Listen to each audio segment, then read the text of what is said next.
the Atlantic seaboard, one fine morning in 1943, an imposing force of American naval air power proceeds to an important rendezvous. This force is the aircraft complement of a new carrier: fighters, dive bombers, torpedo bombers. With the air group commander leading everyone, they're flying out to sea to join the ship which will be their floating home and fighting base. He is one of many carriers which the American people have built since Pearl Harbor to destroy the enemy in his own part of the world, far away. And there now is our base, powerful and serene. In honor of all American aircraft carriers, let us call her the Fighting Lady.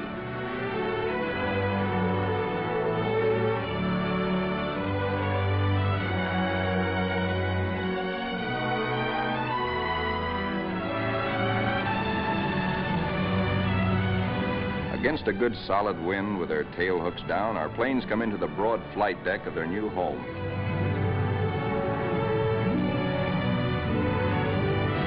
In case the plane's hook fails to catch the arresting gear, there's a series of stout wire barriers.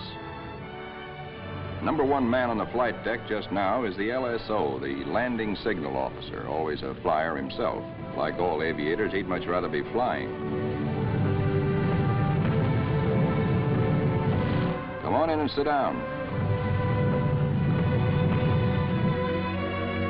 The plane is out of the groove and he waves it off. Come around another time, pilot, and we'll take you aboard.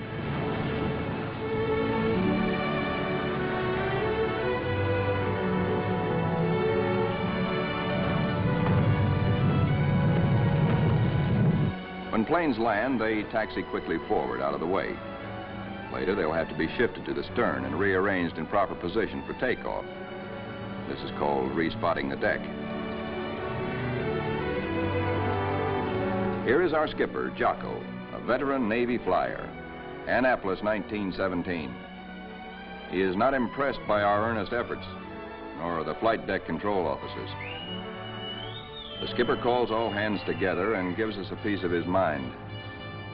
We'll never be ready for combat unless you flight deck crews learn right now to work as a team. Don't you men realize that before long we'll be in dangerous waters? That's too slow. Bear a hand.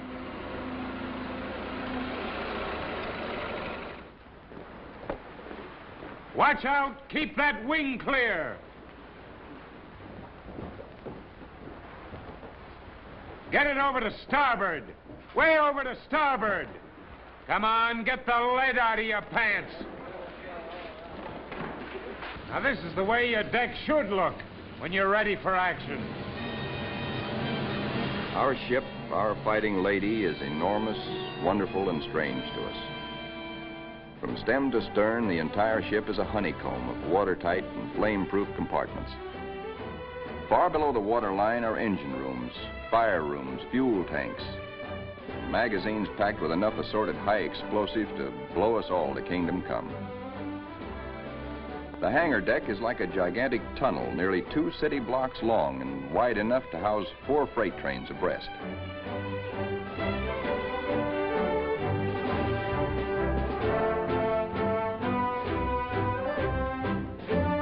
It'll take us a week, a month maybe, to learn our way around. These new surroundings are as mysterious to us as they are cold and impersonal. Our Fighting Lady is like a huge floating cave, noisy and uncomfortable.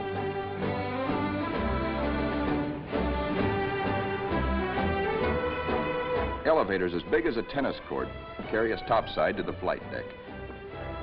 The great superstructure rising amidships is called the island. This is truly the ship's nerve center, its fighting brain. 85% of us who make up the Fighting Lady's family are volunteers in this war and have never been to sea before. We learned our jobs theoretically in intensive training ashore. A very short while ago, we were high school boys and college kids, or bank clerks, or farm hands, or factory workers. Now we are bluejackets and Marines, all members of a naval combat team nearly 3,000 strong. In our multitude of new tasks and duties as a team, We're very green, but curiosity and comradeship and the instinct of self-preservation are great teachers.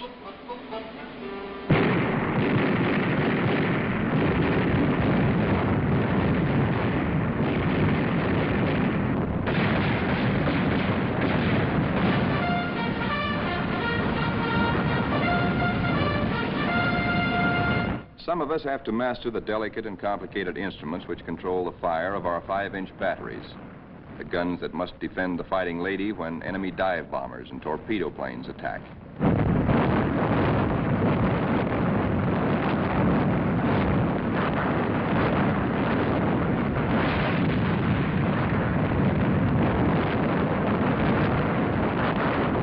We train and train to learn our stuff and earn our E for efficiency.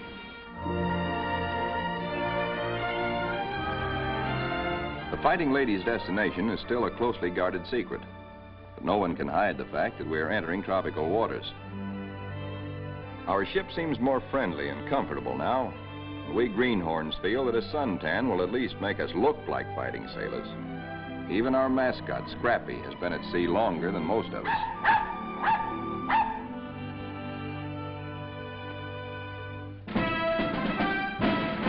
Some of the mystery that has been hanging over us is lifted when we enter the Panama Canal. There's a lot of unprofessional nervousness about whether or not we're too big to get through the locks. By using lines instead of fenders, we do get through, as the naval constructors knew all along we would. Come on, hop aboard. We're going places. For 2 cents I would. Do you know anybody wants to swap?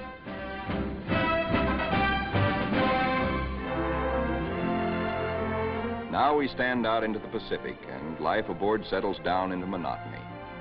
Here are our aircraft pilots, officers all. Ship's company call them the glamour boys.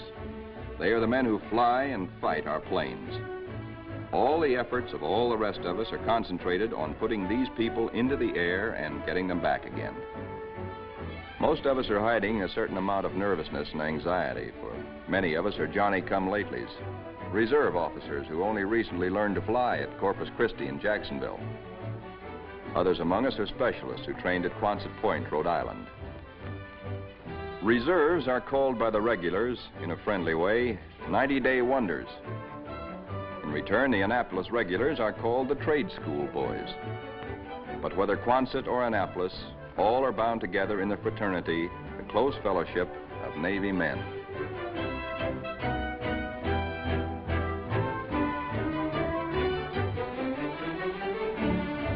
Among the ship's non-commissioned personnel, almost 3,000 blue jackets and 100 Marines, the hottest shots are the air crewmen, aerial gunners, and radio men. These boys and the plane captains are the partners of the glamour boys in the air. By non-flying blue jackets, they are called Zoom pigeons or Airedales.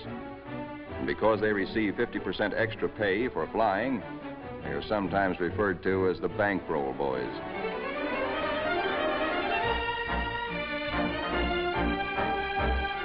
Everybody aboard ship backs up the flying group.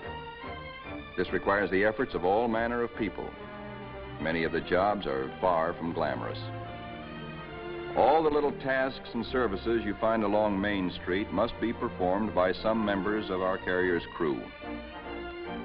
For though the Fighting Lady is a powerful ship of war, she is also a sizable American community, whose population must be supplied with all the necessities and some of the comforts of home.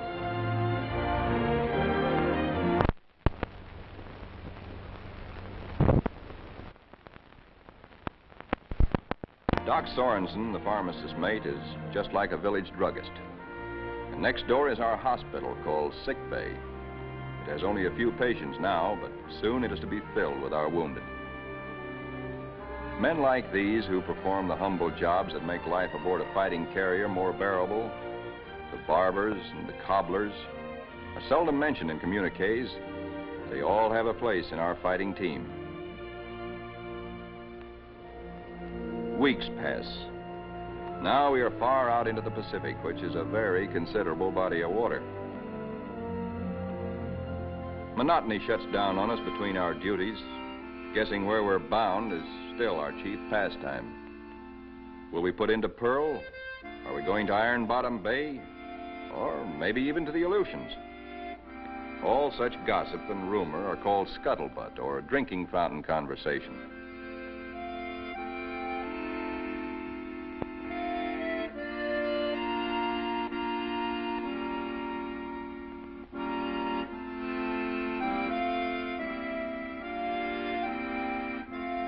Throughout the ship, men get together in little groups to take refuge from the heavy burden of waiting for something to happen.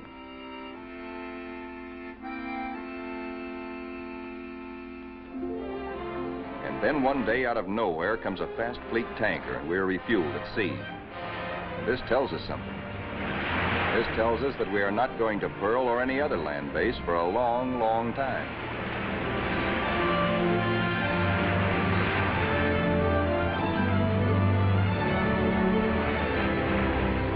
Besides our skipper, we have an admiral aboard, a sea dog who's been a naval flyer for nearly 20 years. Until now, only these officers have known where we are to go. But now Jocko, our captain, confers with the air group commander and reveals the plan. The Fighting Lady has been ordered to make a strike.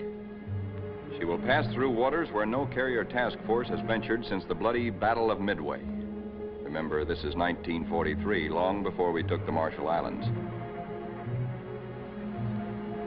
Weather studies are made, and though this is a daily routine, somehow the whole ship senses that something is about to happen.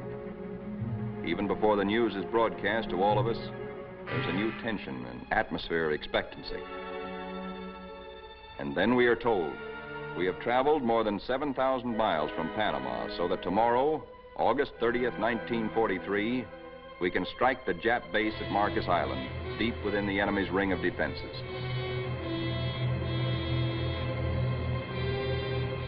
The evening before our first strike, the air group commander briefs all his pilots with maps and a model of our target. We are sticking out our necks to within 1,000 miles of Tokyo to divert the Japs' attention from other American activities far south and east of Marcus.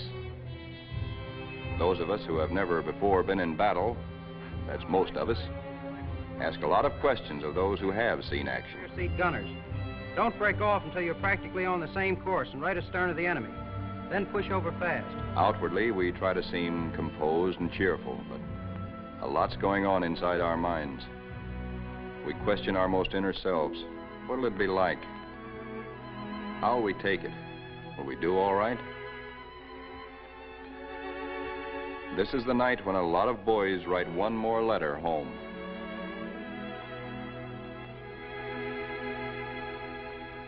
Among those playing acey-deucey in the wardroom is a chubby 23-year-old from Eureka Springs, Arkansas, Lieutenant E.T. Stover, nicknamed Smokey. That's he sitting on the far right. Having flown 50 missions at Guadalcanal, Smokey has been ordered to take a rest. He'd much rather be flying. Before dark on the eve of battle, our planes are loaded with bombs and gas. So that each plane will be in its precise position for a speedy takeoff, we spot and respot our deck.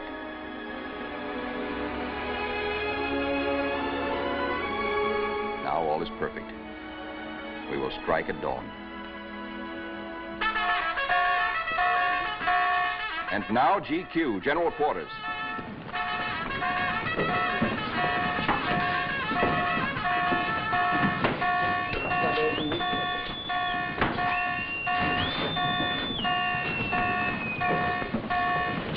Every man on the ship goes to his battle station, his special place on the fighting team. George, the barber, will pass ammunition.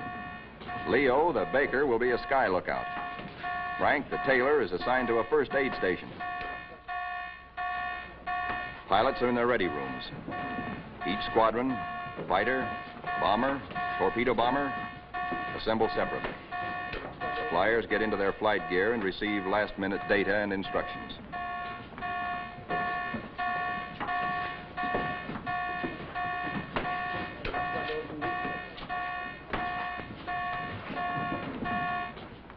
On the flight deck, our first battle dawn awaits us. Our whole ship is on hair trigger. The Fighting Lady is hardly 100 miles from the first target of her career. These last few minutes before the order for our first action are the toughest time of all.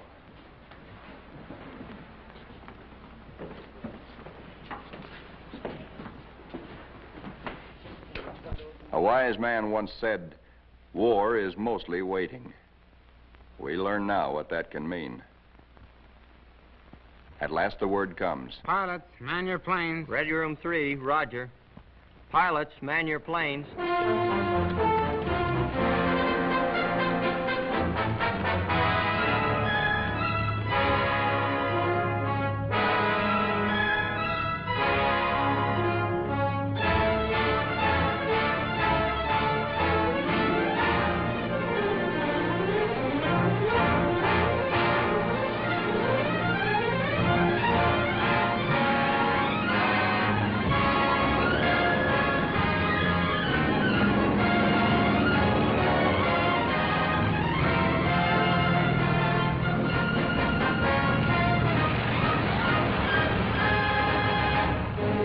The fighters take off first to form cover aloft for the other squadrons.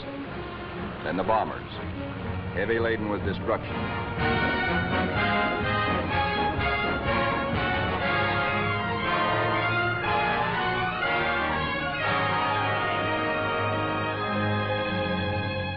The sun has risen now, and our escorts are alert for enemy submarines.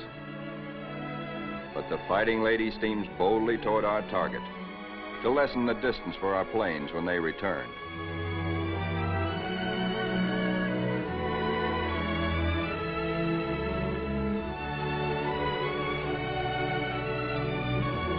The radio plotting room is the electric eye and ear by which the Fighting Lady detects and keeps tab on all planes and ships for miles around us.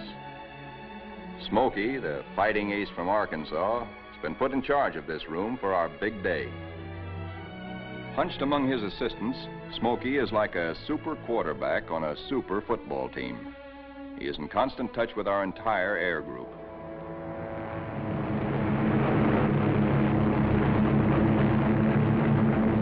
As our first fighters race in toward Marcus Island, they stay low, hoping to escape detection by the enemy's radar. Then they climb suddenly and dive. A surprise strafing attack on the enemy's airstrips. These red balls floating up at us so lazily are anti-aircraft fire. There is 3 times as much of it coming up at us as we can see, because only 1 shell in 3 is a tracer. What look like fiery pollywogs are tracers from our own wing guns. The ack-ack is much heavier than expected, but through it we go to knock out enemy bombers on the ground. All through these battle pictures, realize that we are looking straight down our own gun barrels. These pictures are taken automatically by the same mechanism that operates the guns. Pictures even shake with the gun's recoil. Our eye is now the very eye of our fighting airplane.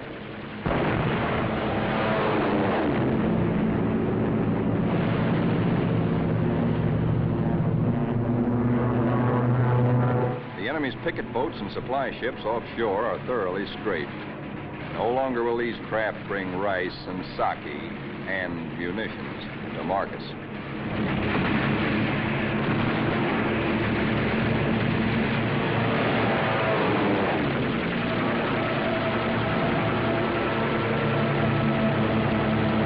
Our bombers, flying higher, see the island beginning to burn. A moment ago, it looked like a little jade trinket in a cobalt sea.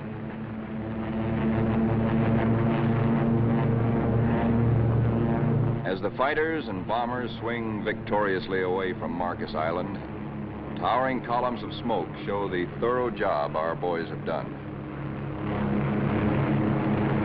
Back aboard ship, Smokey is tracking the flyers with care to be sure that none is missing and that no enemy planes are trying to follow them out to our Fighting Lady.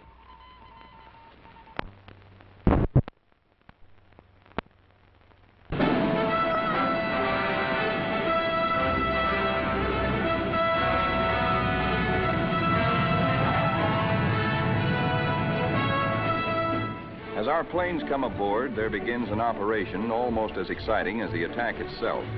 A ballet after battle, with the plane directors as dancing masters. The whirling propellers fill this scene with danger, but now our crews are trained and adept.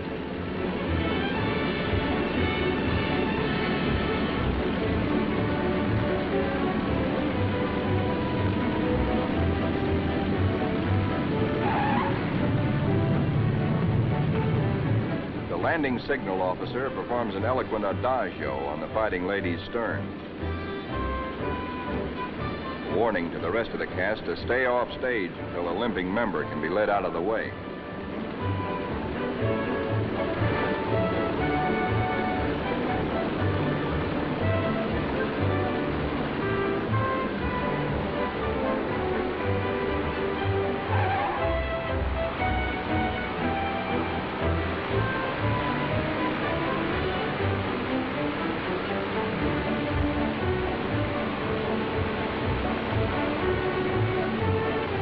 Pilots go below to report to their combat intelligence officers. They have hot news, good news.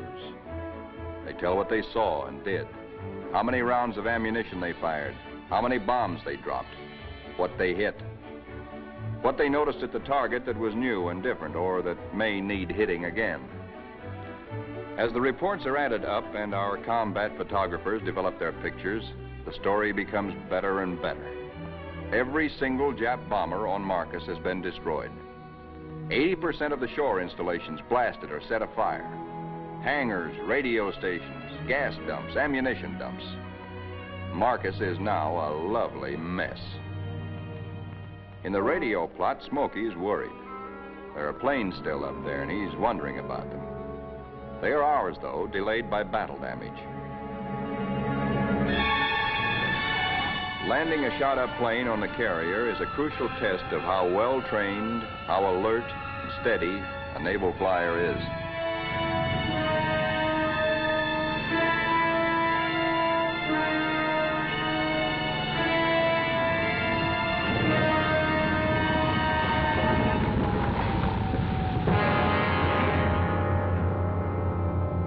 The Fighting Lady now has met her enemy. In the wardroom, the pilots who this morning felt new and nervous now talk like veterans.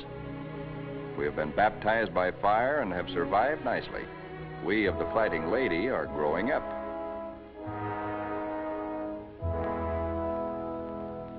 The admiral of our task force knows the overall strategy of the whole Pacific campaign: to smash straight through Japan's outer network of islands, to recapture the Philippines and land on the mainland of Asia.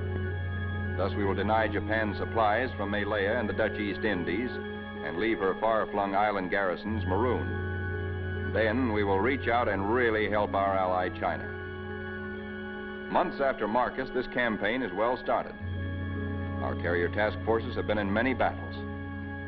And now, early in 1944, the Fighting Lady's target is Kwajalein in the Marshall Islands. These are Jap Zeros.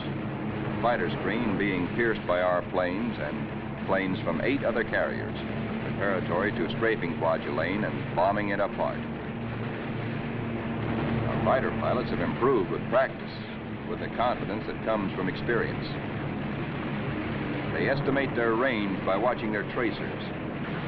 They hold their fire until their wing gun bullets converge at 300 yards. Shoot in bursts instead of in steady streams, which heat up the guns and spend ammunition.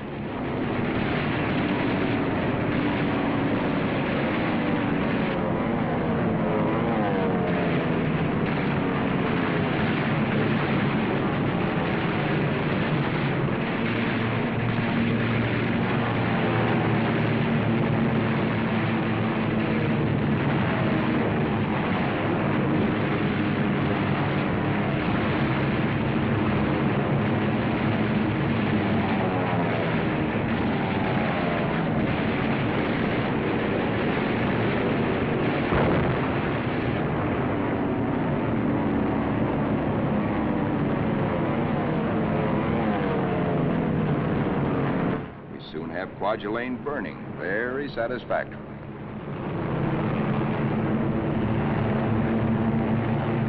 After our bombing attacks and heavy shelling by our surface ships, assault craft filled with Marines and Army hit the beaches.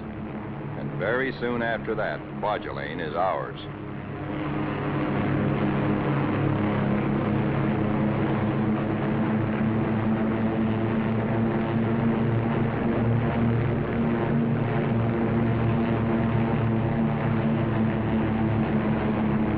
Right after Kwajalein, word comes to our admiral that a truck Japan's huge and secret naval fortress 1,400 miles to the west, there apparently are some heavy units of the Japanese battle fleet. Perhaps we can surprise them. Again, the Fighting Ladies Squadron and squadrons from other carriers take off for combat. A lot of mouths are dry at the thought that our target is mighty truck. The rear seat gunners look back at the Fighting Lady, wondering when and if they will ever return to her.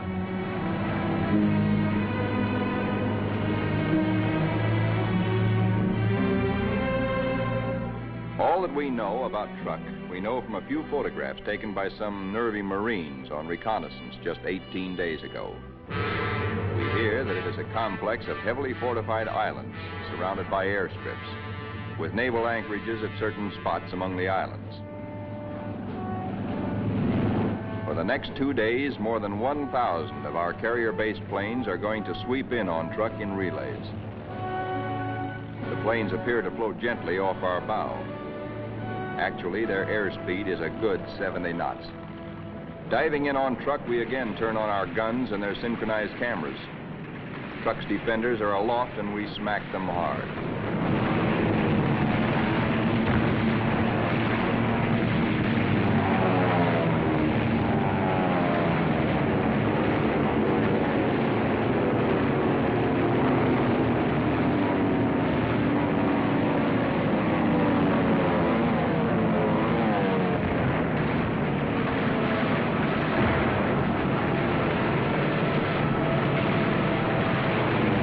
Hearts that were in men's mouths before this strike began now settle back into place and are singing once more. There's something really grand, something historic about diving in here on this place which Japan has been building and guarding jealously from all the Japanese eyes for 20 years. We dive right in low and take a good look at fighter strips, bomber bases, and seaplane ramps.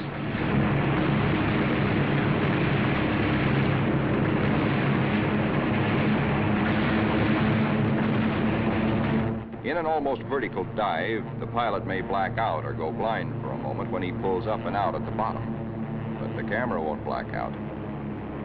It cannot see the landing of our own bomb, for we'll be up and away before that reaches the target. But it records the hits of other planes ahead of us.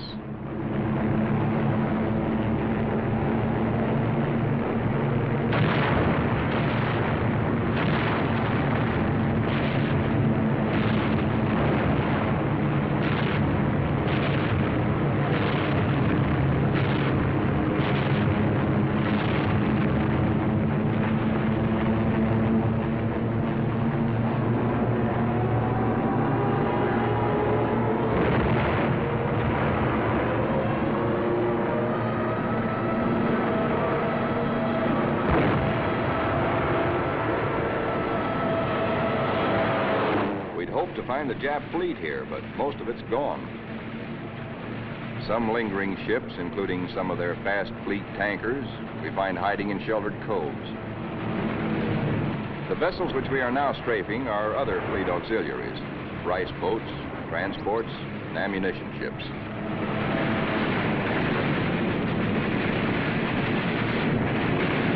With bursts of 50 caliber incendiaries and armor-piercing slugs, we set them on fire, rip them open, often wide enough to sink.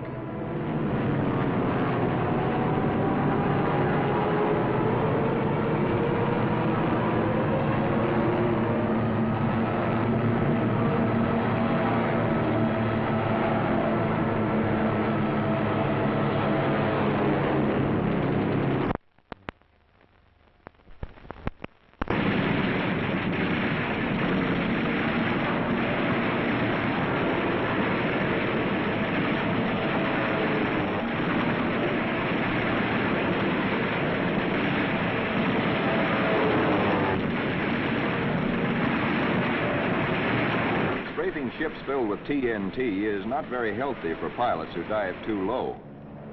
But it's hard to tell who's carrying what until the big bang comes.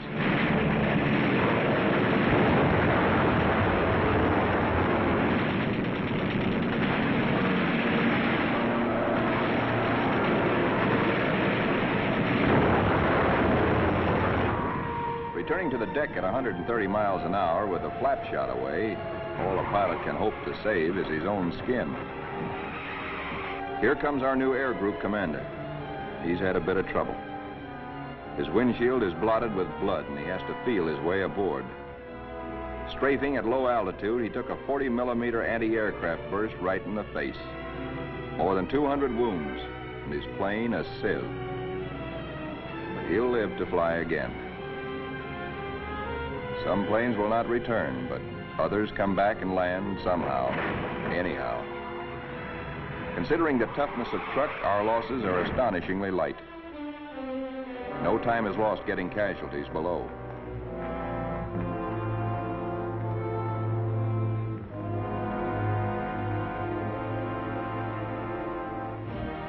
It's a long way from truck to our secret rendezvous in the Marshall Islands. Someday it can be told just where this is. Actually, it is a magnificent new fleet anchorage, an advanced naval base, which we have taken from the Japs and made secure.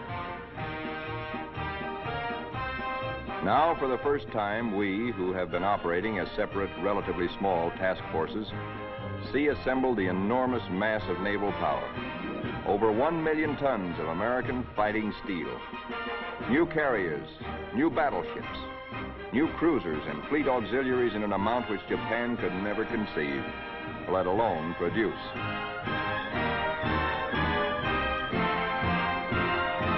That we are able to maintain supply lines over the vast distances of the Pacific is one of the miracles of this war.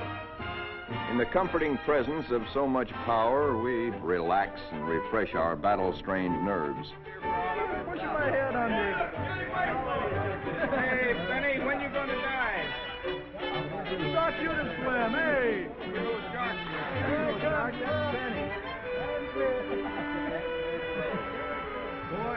Our ship's post office now does really big business. Letters for us at last from home. Letters from us to friends and families. Our censors know our collective mood, our central hopes and thoughts.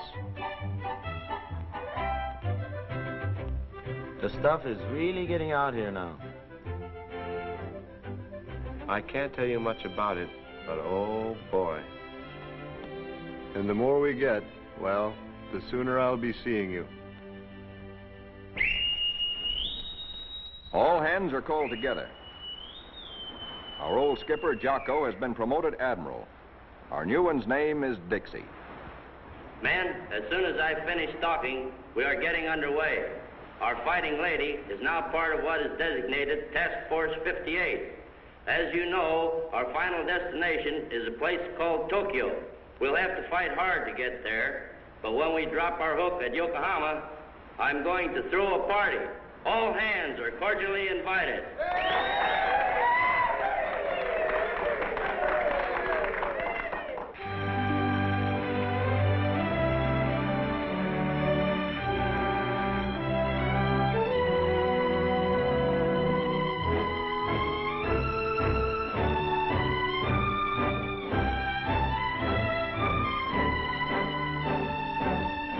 Our task forces are built compactly now around carriers like ourselves with speedy new battle wagons at our side. A carrier skipper never leaves the bridge at sea because carriers and their planes are the first to strike the enemy or to be struck by him. Our aircraft pilots are constantly on call, for despite the mass of power spread out around us, these are still dangerous waters. Our pilots know this all too well, but it doesn't worry them now, for they're seasoned. They know how. There are a lot of new faces among us, but most of these men, too, have been in action. At places like Hollandia, Millie, Jaluit, Palau, Rabaul, Wake, Maloelap. Our rear seat gunners and radio men are old hands now. Some of their faces are different, too, because there have been replacements. A lot of them have been made commissioned officers. There's a saying in the Navy that you never learn to love a carrier until she gets hurt. Well, perhaps we don't really love our fighting lady, but we've become mighty fond of her and almost comfortable, almost at home.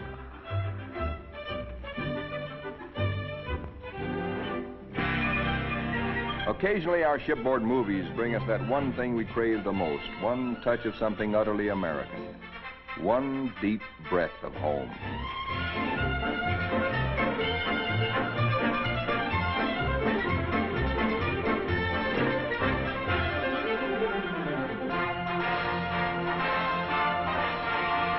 Like Jocko, our new skipper, Dixie, is an old hell-diving Navy pilot. In their battle caps, he and Admiral Mitcher look like big league baseball managers. Northwest we steam, and never before in history has an ocean borne such a weight of naval power. Not at Jutland, not at Japan's proud boast, Tsushima, was there anywhere near the force with which we now assert that this is our ocean, this is our air, and we're seeking the Japanese battle fleet to prove it.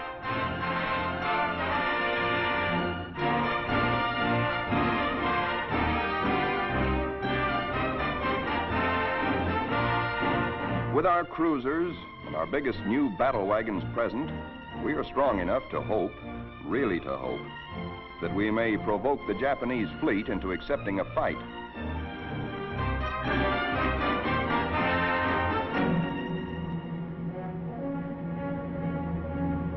We're joined by plotting Coast Guard and Navy transports. The Marines again. So another amphibious assault is cooking.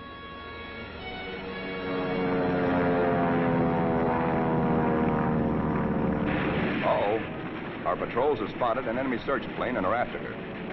She's a big bird. A 20-ton, 4-motored Kawanishi seaplane, the kind we call Emily's.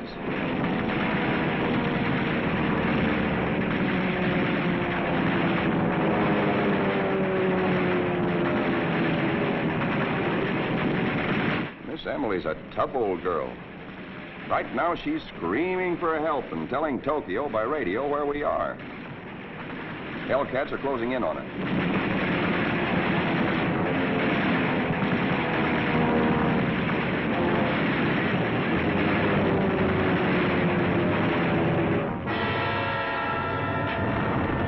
So long, Emily.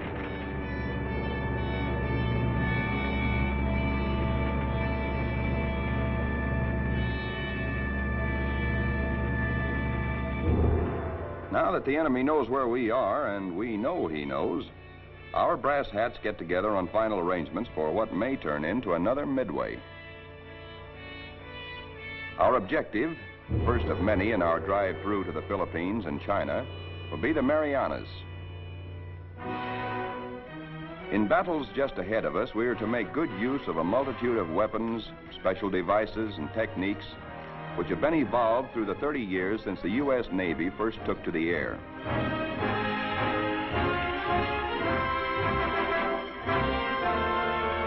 Not only did our naval flyers create the aircraft carrier itself, but it was they who devised the torpedo plane and invented and perfected dive bombing.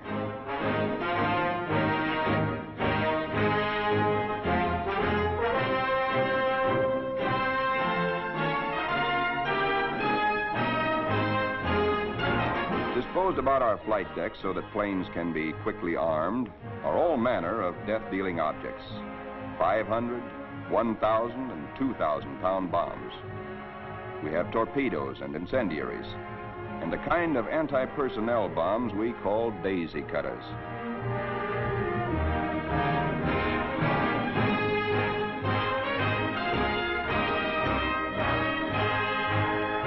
Some of our bombs are armor-piercing, some for fragmentation. Others have delayed action fuses to prolong the effect of our bombardment for hours after we have delivered it. Here are the new rockets, which pack the same wallop as a 3-inch shell. They weigh little, and because there isn't much recoil, they can be fired from planes. On the eve of battle, we are told to scrub up to lessen the danger of infection in case we're wounded.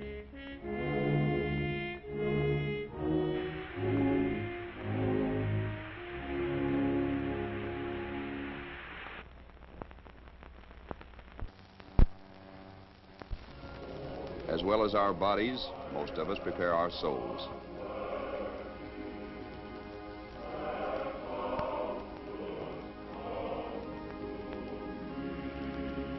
always on the eve of battle, divine services are held in relays so that every one of our fighting ladies' 3,000 sons has a chance to attend.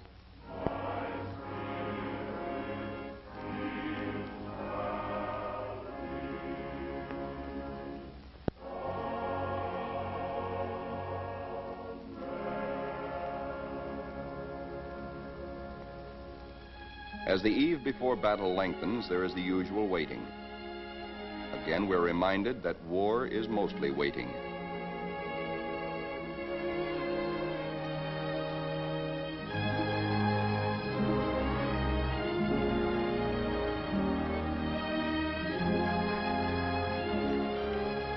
Because all cooks and bakers must soon be at their battle stations, they work all night long preparing a hearty meal of steak and eggs for our 3 a.m. battle breakfast.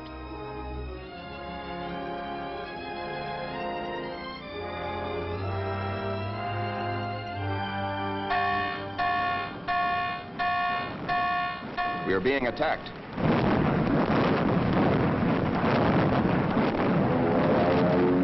We are being attacked by Japanese torpedo planes skimming in after us, wing to water.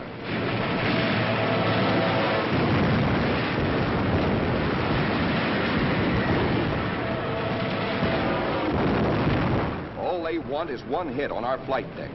We have nearly 90 planes fueled and loaded with bombs, ready for the takeoff.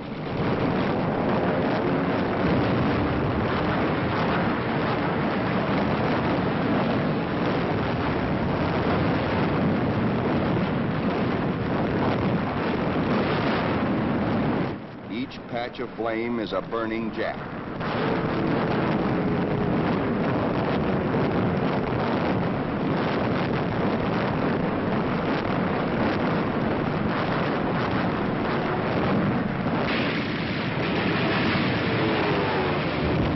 In this surprise attack, 19 Japs are polished off by our ship's batteries. Not a single carrier is hit. We have been fortunate. So now commences another major moment in the fighting lady's career. Flight quarters sounds. In this modern warfare, the young plane captains are to their pilots what squires were to armored knights of old. In this operation, typical of many more to come, a lot of other fighting ladies will be involved. Nearly 2,000 carrier-based planes, all of them attacking in air groups like our own.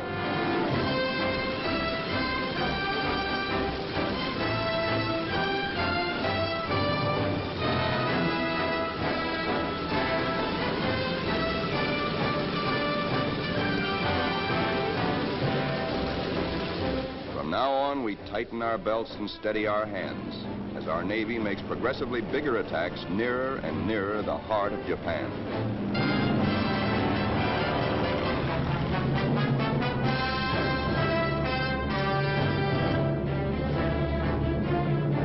At his post and radio plot, tracking down enemy planes and cursing the luck that keeps him out of the air, Smokey chafes at being grounded on a day like this, especially when targets are juicy ones.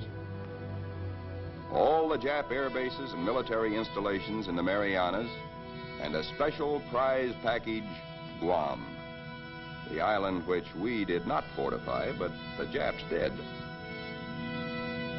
Now comes word that the Japs have sent strong air reinforcements to Tinian, which flanks Guam. Again, our synchronized cameras record, as no human eye and memory could record, just what our guns and bombs do to the enemy. These pictures enable our air combat intelligence officers to assess the damage as we swoop down upon Tinian.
While our planes return for more fuel and ammunition, the surface vessels take over.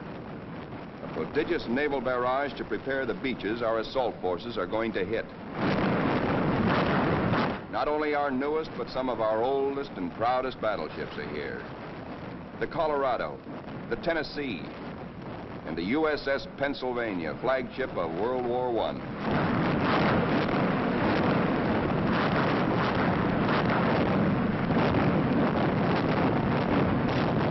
Winging home to the Fighting Lady, several of our planes, crippled, make a game attempt to land. Now is when the landing signal officer must judge not only the speed, but estimate the battle damage of planes like these.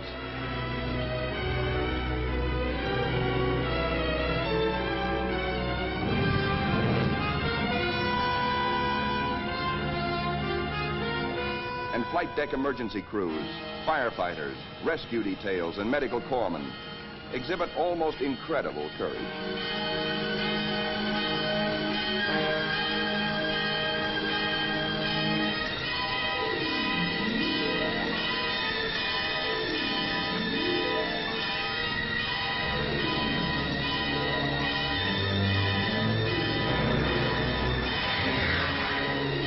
The pilot of a torpedo plane has been unable to release his load of incendiaries. Burning thermite is spilling out at incandescent heat. In the plane's tanks remain about 75 gallons of high-octane gas. The men who brave this danger to save pilot and crew deserve every citation they get.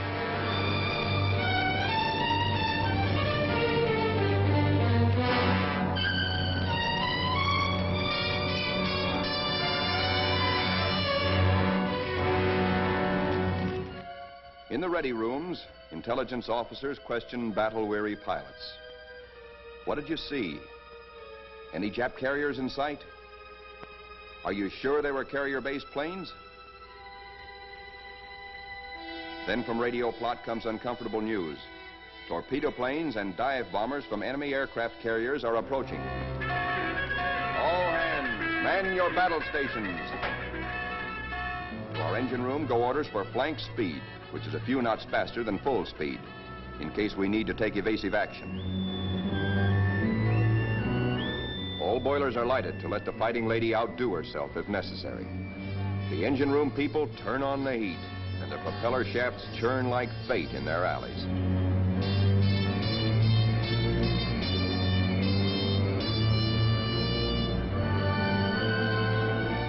The Fighting Lady leaps through the sea on her guard.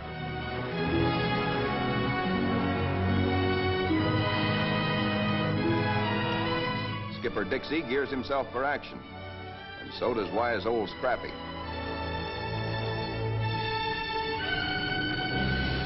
And now, here they come.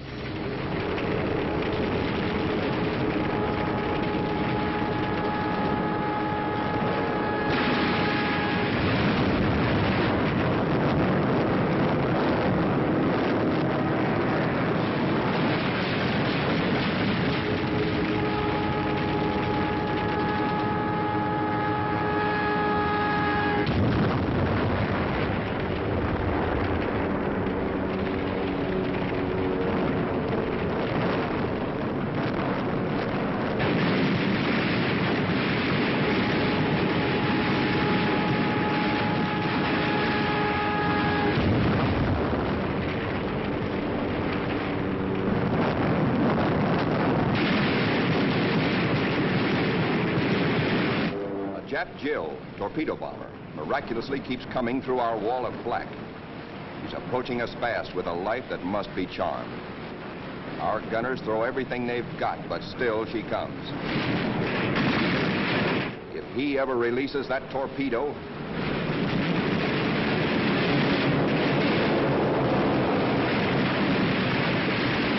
she missed us. Either the pilot was already dead or his release gear jammed.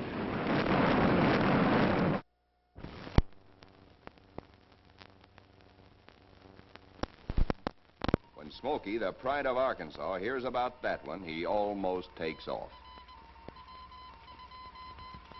Now our reconnaissance has spotted the Japanese task forces.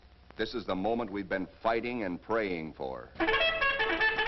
Every plane that can fly and every qualified pilot is ordered into the air.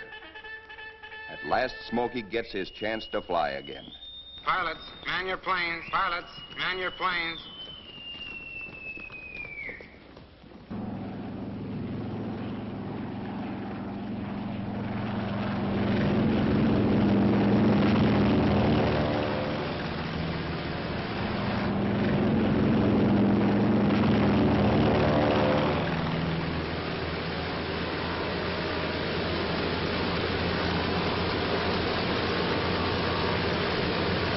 Philippine trade wind is tearing down our flight deck. Our planes strain forward to rise into it. Our entire air group thunders out behind the group commander.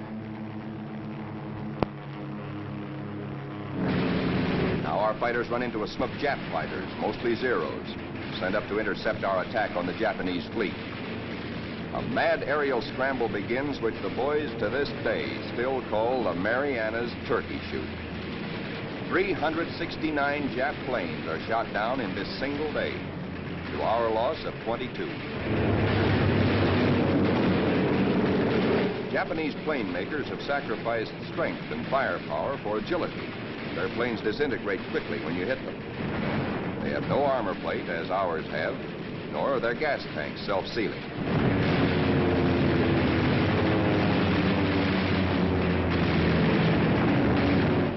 Little monkeys are fancy flyers. They think aerobatics can win dogfights, whereas we believe in smooth flying and careful shooting.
And now, at last, through a late afternoon haze from high altitude, our air combat group sights the Imperial Japanese battle fleet.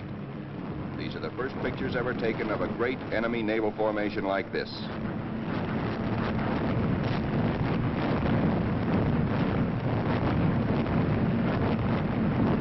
There it is, that Imperial fleet, crawling around below us in violent evasive action. Us looking down on them in the seas they think they own. Some of these Japanese ships are scampering away at better than 40 knots. When you bore straight down on them, they twist, squirm.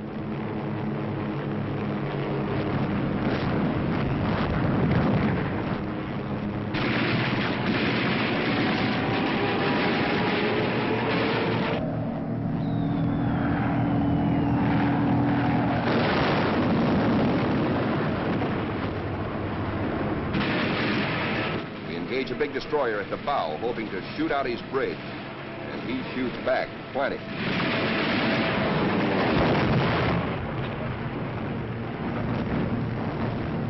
Let's go down after that cruiser. He answers us emphatically from the forward turret.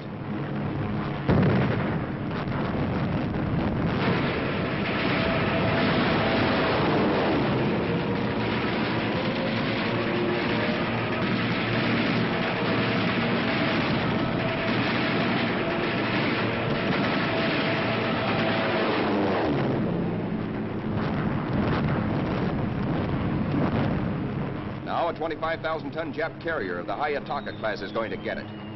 Watch 5 o'clock in the camera, the lower right-hand corner of the screen. This big flat top gets it where the turkey got the axe.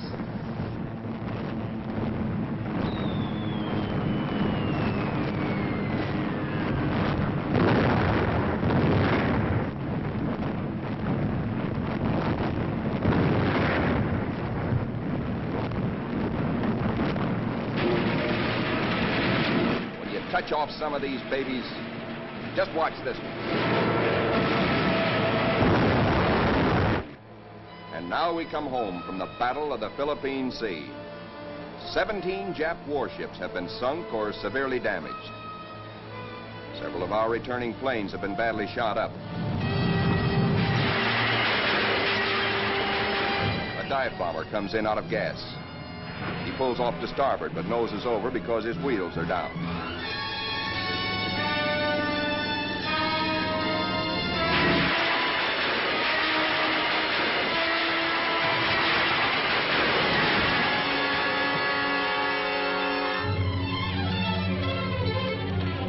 This pilot has 73 holes in his plane, and his leg almost shot away.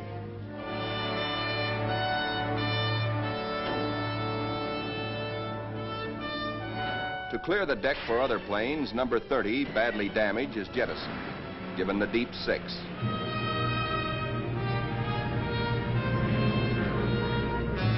Watch carefully.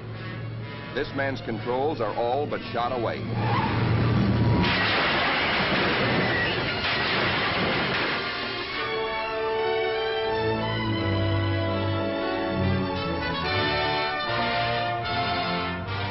Steps out of it, smiling. And now it is time to paint up the scores.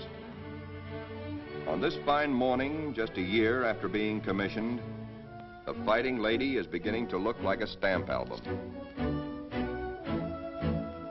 She has done her share, amassing Task Force 58's grand total of 757 Jap aircraft destroyed in a 2-week turkey shoot.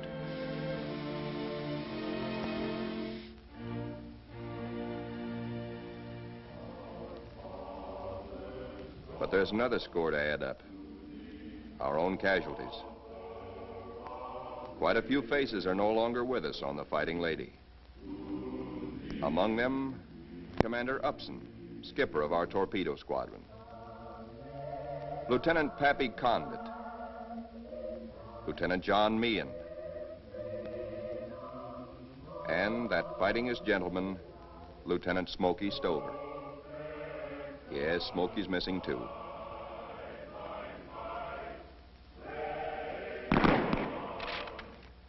Salute them under their country's flag. For they were brave. They were gallant. Others will come forward to take their places. For the battles we have fought on the seas and in the sky are only the beginning. Still hungry for battle will steam our carrier. Serene, powerful, unafraid. She and her planes will come home again someday, God grant, but not until the bitter, glorious end.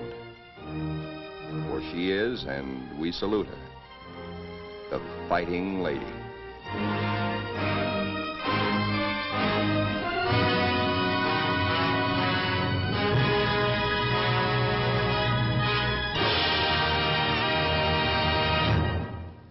Hey there, history buffs! Welcome back to another deep dive into the annals of history.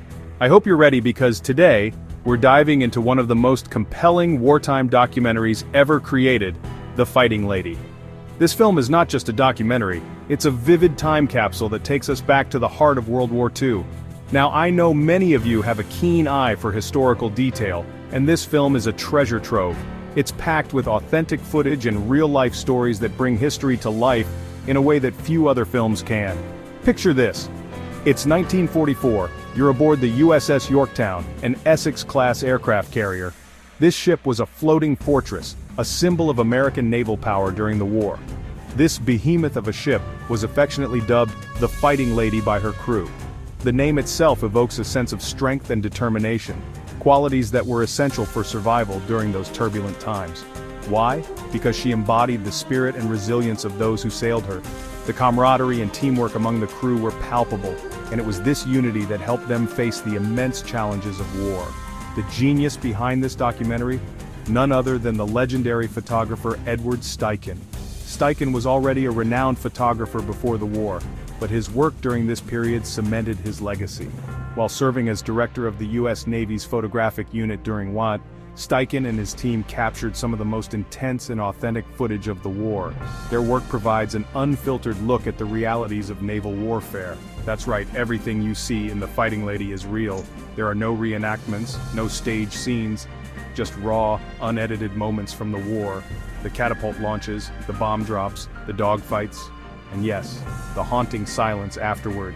These scenes are not just visually stunning, they are emotionally gripping, capturing the tension and drama of aerial combat. A fact that hits hard: many of the brave souls you see in this film didn't live to see its release. Their sacrifice is a poignant reminder of the cost of war. It's as much a tribute as it is a record of war. The film serves as a lasting memorial to those who gave their lives, ensuring that their stories are never forgotten. The raw, unfiltered moments captured in color make it a poignant reminder of the sacrifices made by these young men. The use of color footage was groundbreaking at the time and adds a layer of realism that black and white simply can't convey. In 1945, The Fighting Lady won the Academy Award for Best Documentary Feature. This accolade was a testament to the film's powerful storytelling and its impact on audiences, but this documentary is more than just a trophy. It's a vivid, lasting image of courage, sacrifice, and the brutal reality of life aboard a U.S. Navy carrier. It stands as a historical document that educates and inspires future generations. It's a vivid, lasting image of courage, sacrifice, and the brutal reality of life aboard a U.S. Navy carrier. The film doesn't shy away from showing the harsh conditions and the relentless pace of life at sea. If this film moved you, trust me, there's so much more to discover. The world of historical documentaries is vast and filled with incredible stories waiting to be told. We've got a treasure trove of restored war classics and real stories from history waiting for you.